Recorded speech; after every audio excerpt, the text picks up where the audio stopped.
Just getting over my sickness, my cold, so please excuse my nasal and my voice. Leviticus 15.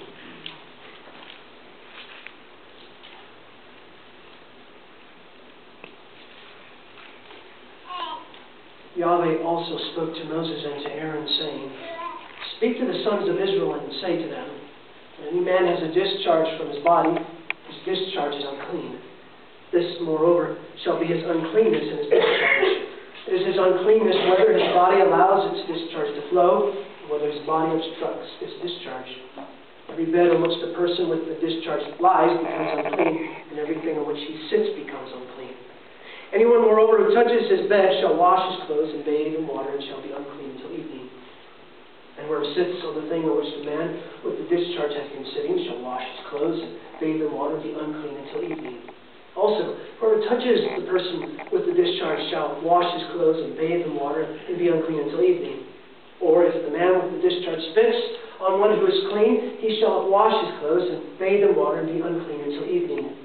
And every saddle on which the person with the discharge rides becomes unclean. Whoever then touches any of the things which were under him shall be unclean until evening. And he who carries them shall wash his clothes and bathe in water, and shall be unclean until evening.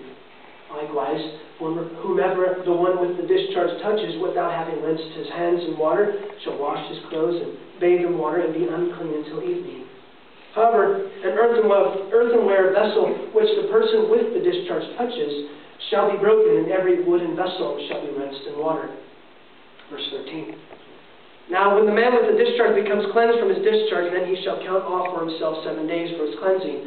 He shall then wash his clothes and bathe his body in running water, and shall become clean. Then on the 8th day he shall take for himself 2 turtle doves or 2 young pigeons, and come before the Lord to the doorway of the tent of meeting, and give them to the priest.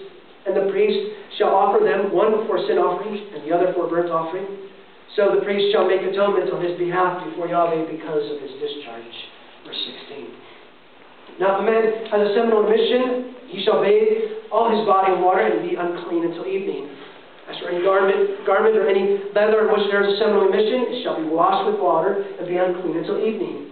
A man lies with a woman so that there is a seminal emission, they shall both bathe in water and be unclean until evening.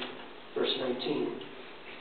When a woman has a discharge, if her discharge in her body is blood, she shall continue in her menstrual impurity for 7 days, and whoever touches her shall be unclean until evening.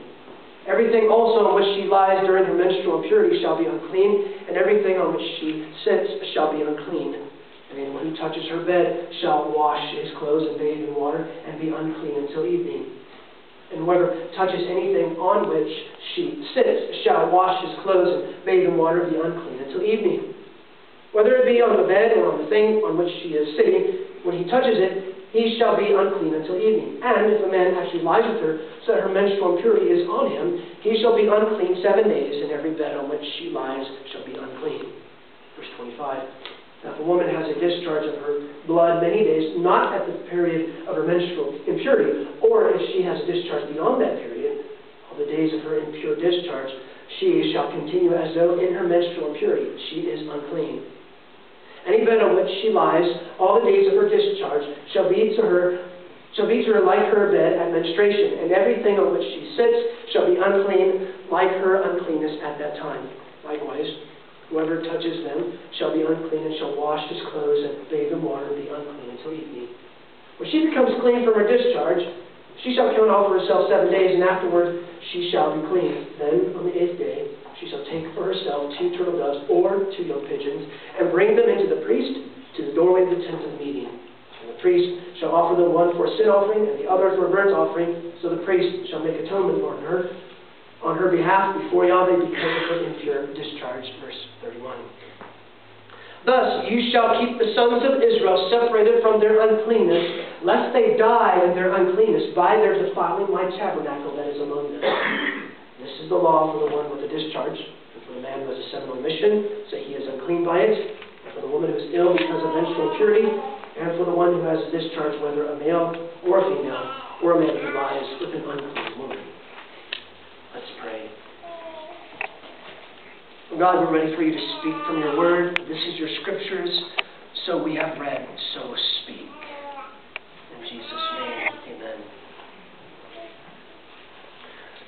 the White Sox were playing the Tigers in Detroit on July 16, 1990. Steve Lyons, he bunted and raced down the first baseline. He knew it was going to be tight, so he dove at the bag, safe. The Tigers pitcher disagreed, though. He and the umpire got into a shouting match, and Lyons stepped in to voice his own opinion.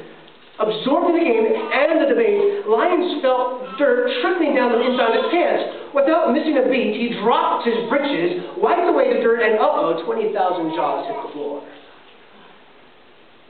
You ever had something really embarrassing happen to you? Very embarrassing? I did.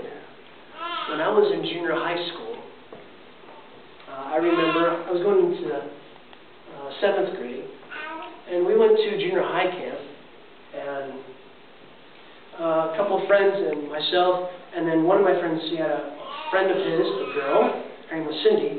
I think we were swimming, all the group and everything, so we had to go back to the cabins to change. So my friends and I, we went to the cabin, and the way the cabin was set up is there was a dirt area, long dirt area, and then stairs. You go upstairs, front door, you go straight in, there's, the beds are on the sides, and then straight in was the bathroom. But there was no door there, it was just a curtain, a white, thick white curtain, okay? So we were going in to change, and the girl, she stayed outside, she was waiting right out in front of the door like that. So we're changing, and my friends came up with a great idea.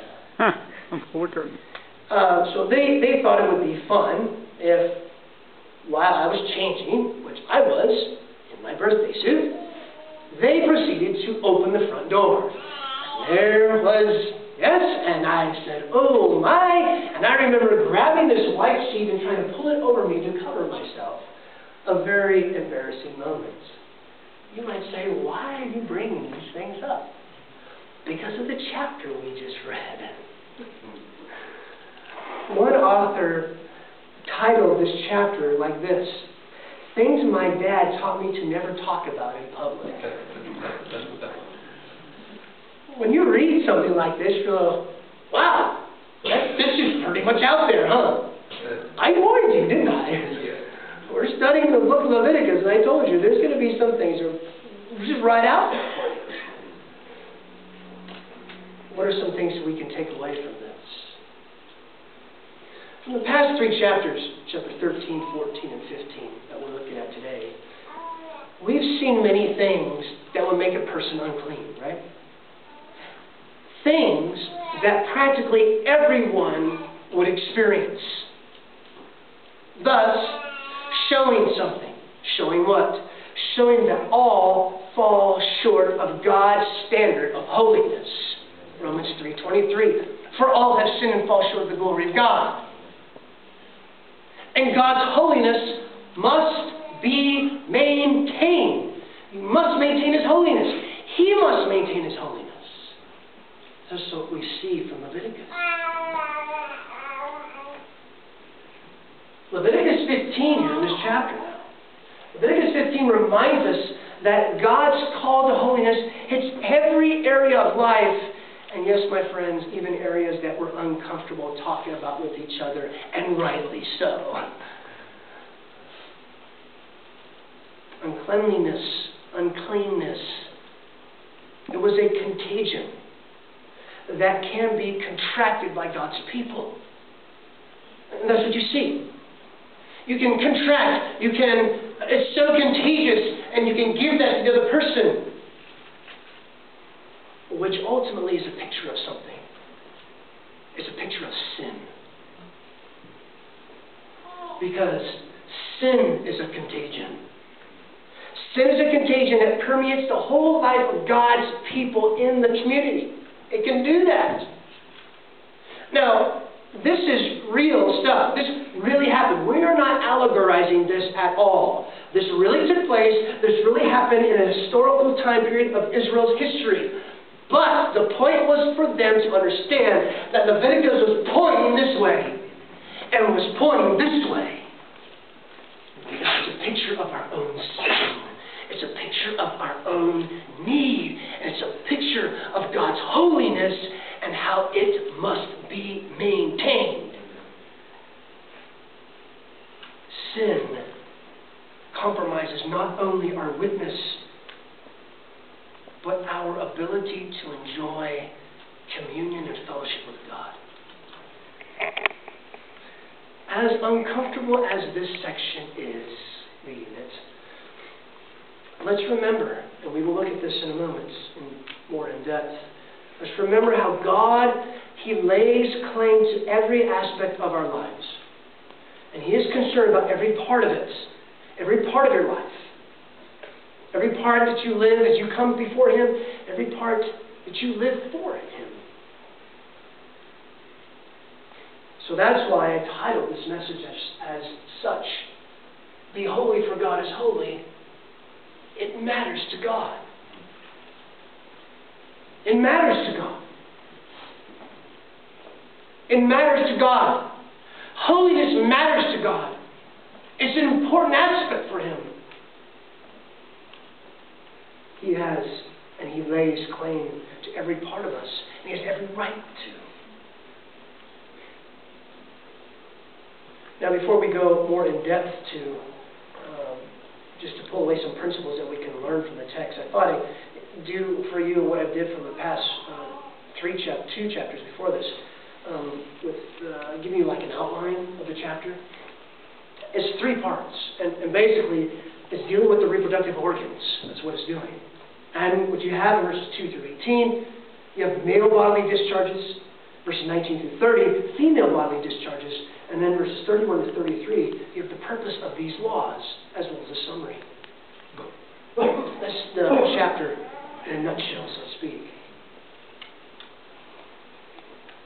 Once again, you see the responsibility of the priests, though. The priests were the guardians. They were the guardians of the tent of meeting. They were the guardians of God's holiness. The guardians from any uncleanness. And here, discharges that could defile with contact. They were the guardians of the tent of meeting from any uncleanness. Else, God's wrath would break out against the people. We're going to look at that in more depth in just a moment. And remember, I've painted a picture for you of 2 polar opposites, right? Over here is uncleanness. Over here is holiness. Here in the middle we describe it as being clean. And so what we must realize, being clean or cleanness typifies or is characteristic of holiness. We understand that. Cleanness does typify holiness. And these 2 cannot touch. It's impossible. You can't do that. A discharge, it speaks about a flow and ooze from the body. That's pretty graphic, and rightly so. And it gives it so much so, and it is so specific, and it's so particular, and it's so important that it even deals, from verse 8, if a man with a discharge spits on the one, a better translation might be not spitting, but someone who's slobbering, who's dribbling. Well, why would that be in the text? Well, because it's referring to someone who inadvertently has contact for someone who they're caring for, who's sick, someone who's weak, maybe someone who's elderly. That's why that verse is put in there, to try and give some direction for these things. Yes, it's true. There is hygienic precautions. Hygienic precautions are given to keep the infection from spreading to others. But my friends, that's not the primary concern here. The primary concern is not regarding hygiene. The primary concern is religious. It's holiness. We're going to look at that more in a moment. Did you notice some things from the text as well? Some other things. The one with the discharge, there must be a sacrifice. You had to make atonement. Yet, it's different from Leviticus chapter 13. Leviticus 13, the person was isolated. Remember that? Where here you don't have that. Here the person merely must have the sacrifice, but they're not isolated. And those who came into direct and indirect contact with the one with the discharge, you didn't need atonement. A simple washing. If the person sat there and you touched that, there'd be a simple washing for you. Simply washing that affected cleansing. Notice the importance of water here, and how it displays purification. And even it's pointing to the fact how we must be washed by the blood of the Lamb. It's pointing to that. A female in menstruation did not require sacrifice. You notice that as well. Only needed to wash. A purification. And did you notice something as well? And I bring this up on purpose, and you'll see why in just a moment. Uncleanness did not apply to all that she touched. When a female was in her menstruation, it did not apply to anything that she would touch. Now, no one could touch her, but it did not apply to anything that she would touch.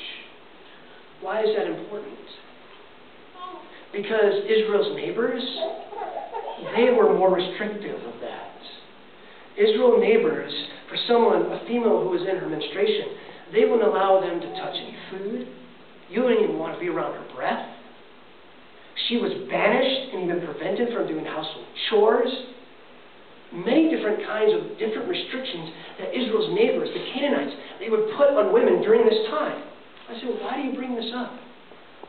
Because here you see the grace of God. You see God's grace to females. And by the way, just in case some foaming at the mouth liberal might tell you that the Old Testament is nothing but a bunch of male chauvinism and a bunch of people, males who are writing this thing trying to put down women, you show them that text. Because God's grace is here. He was gracious to women even more than any of their neighbors were. And what else you also see? You see the positive side of Israel's distinction. There's a positive side. You see, God is more welcoming to them as opposed to their neighbors. More welcoming as opposed to their neighbors.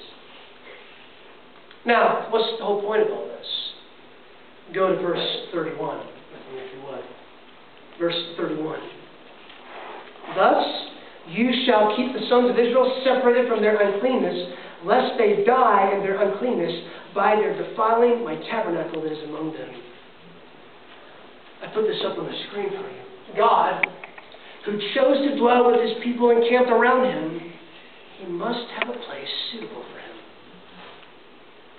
He must have a place. God is holy. And his holiness, as the Hebrew writer says, is a consuming fire. So defilement cannot enter his presence. A defilement cannot be round. Or else his wrath would break out upon the people. They must maintain his holiness. So, these rituals were given so that the Lord God could continue to dwell with his sinful people. Look at chapter 16 of Leviticus. Look at verse 16 of chapter 16. You see the importance of this even here. Chapter 16, verse 16 says, and he, that is the high priest, shall make atonement for the holy place because of the impurities of the sons of Israel, and because of their transgressions in regard to all their sins. And thus he shall do for the tent of meeting, which abides with them in the midst of their impurities. It matters to God. Okay, now let's ask the question. What exactly matters to God? Let's be more specific in reference to his holiness, in reference to us. What specifically matters to God in reference to us? Here's number one. Personal care matters to God. First thing we can take away from this text, specifically what matters to God in reference to us as his people, is personal care matters to God. Be flat out with this. From the text. Even if a couple in their marriage relationship enjoyed each other's company, still they would be unclean until evening. So what's the point? One had to take care of themselves personally before they came into the presence of God in the tent of meeting. That's the point. In other words, we don't come skipping and giggling into God's throne room. Have you noticed the flippancy with people towards God? The flippancy when they come before him. And some people might say, no, That's just Old Testament stuff. It's different in the New Testament. This doesn't apply to us. Do we apply this word for word? No. Do we ignore this? We better not. Because what do you do with 1 Corinthians chapter 11? When we come together to partake of the Lord's Supper, we must examine ourselves, We must examine ourselves. We should not come flippantly before the Lord in the Lord's Supper, should we? No. I've tried to communicate this as much as I can, as often as I can. When we partake of communion together, and we do it once a month, first Sunday of the month, I try to encourage you, do not take the communion if you have not made things right with the person that you're at odds with. Don't do it. Because then we're doing the very thing that even Leviticus is saying, don't do that. Personal care matters to God. Let's not come flippantly to God. Flippantly to the Lord's Supper. And say, it doesn't matter if I have something against this person, I have something against this brother or this sister in the church, another Christian. We should stop. Do not partake communion. And if you need to, even if the person is there in the seat behind you or in front of you, don't take it. Go to the person and say, are we okay? Is everything all right with us? And the person will say, you know what, brother, it is. Or sister, it is. Then you can embrace and say, good, okay, great. Then go and you take communion. Take the Lord's Supper. Why?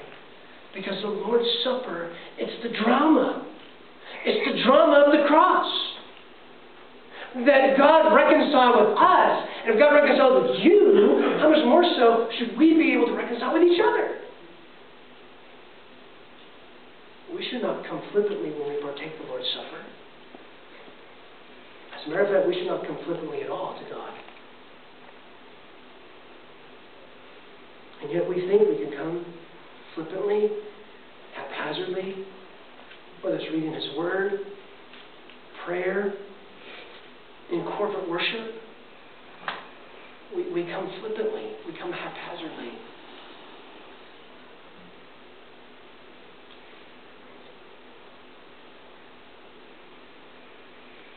Personal care matters to God.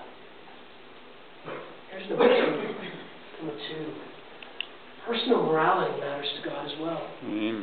As you can take from this. Personal morality matters to God. You might say, how do you pull morality from this? Israel's neighbors. This is so important for us to understand the neighbors. When I say neighbors, you understand what I mean by that, right? The Canaanites, the Hittites, the Perizzites, the Jebusites, the Girgashites, the whateverites type people, they all live around there, okay? Their neighbors, they viewed sexual activity with temple prostitutes as part of the worship of their gods. That's what they would do. They would engage in orgies and illicit activity as part of their worship. Fertility cults were prevalent.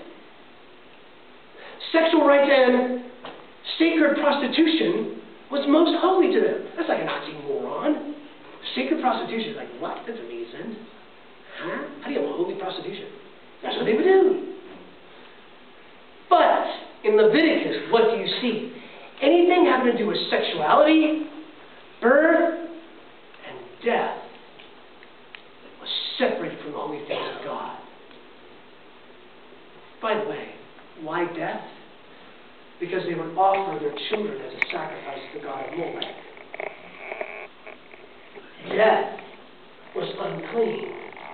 And all death, anything with birth, and any type of sexual activity, anything with that, was unclean. God was holy. You kept that separate. You kept it separate from worshiping Him. You kept anyone from thinking that sexual activity in God's presence is part of worshiping God. So therefore, prostitution was totally kept out. Here's the thing. If Israel kept these laws here in Leviticus 15, it would keep her from worshiping with her neighbors. And once again, displaying a distinction how they lived with God in their midst. They were different. And they would be so different that here are their neighbors worshiping in all these sexual things, and God says, no, these discharges, it's separate from me, it's unclean. You must be holy. So there's no mixing in with the world. That's what you see. And you see this distinction and how they live with God in their midst. This is how we live with God in our midst. We don't do that stuff, and they're part of our worshiping God.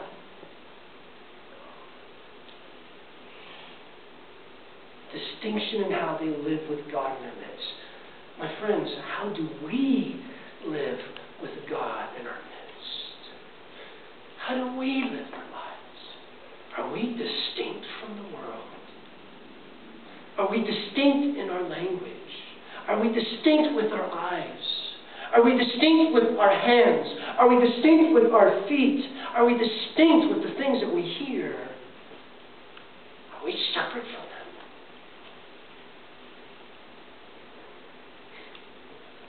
There's something else here too. This kept unmarried persons, single people, all of you single people, it kept you pure. Why? Because they, the single people, and the families, they would have to take special care about their contact with each other. They have to be very mindful of how they're touching, how they're contacting, they're together, their companionship with each other. In other words, it would limit the possibilities of fornication and impurity amongst the people. In particular, the young people, but amongst all the people. Personal morality mattered to God. And it still does. 1 Thessalonians chapter 4, verse 3. This is God's will that you abstain from fornication. Still does. You see? Personal care matters to God. When we come to His presence, it's one thing to come boldly, it's another thing to come haphazardly. Personal morality matters to God, and our holiness and our personal care. Are we staying pure as people? And here's the third one. Personal faith matters to God. Personal faith matters to God.